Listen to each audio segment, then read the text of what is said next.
Sure glad I was born a water dragon and not one of those flying dragons that eat people. It might seem unfair that I gave Champ his own entry, where I'm bundling the rest of these plesiosaurs together, but it's my list, and I can do what I want with it. And also, there's so many cryptids I gotta get through, and also, they're not that different from one another. Most of them are just kind of bumping into boats and startling people on the shore. And for about 10 minutes, we saw nothing. So we had quite a time there where my daughter and my wife were saying, there, look.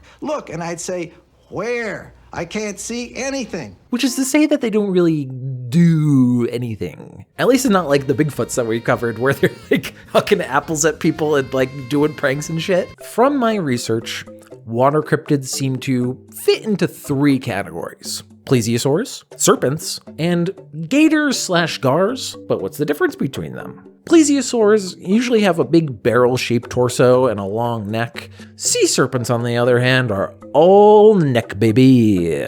And then gars/alligators, I'm just gonna call them gators, have big, toothy mouths that they use to bite people. But it gets confusing because a lot of these cryptids are described as either in between these categories or described in multiple different ways. Like one will describe them as a plesiosaur, and then I'll see a picture of them as a sea serpent, and I'm like, okay, there has to be consistency here, but there's none because it's cryptozoology.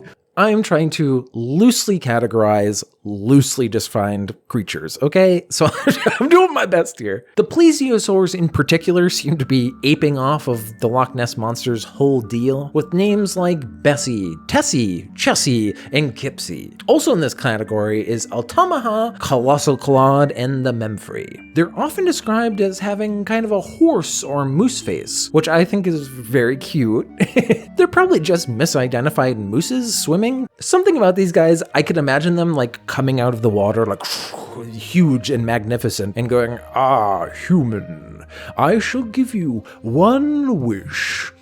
Oh, what's that? You want a lifetime supply of the Cheesecake Factory? What is this Cheesecake Factory and why do you want it so? Because, Mr. Plesiosaur, food is expensive and Cheesecake Factory has a big menu.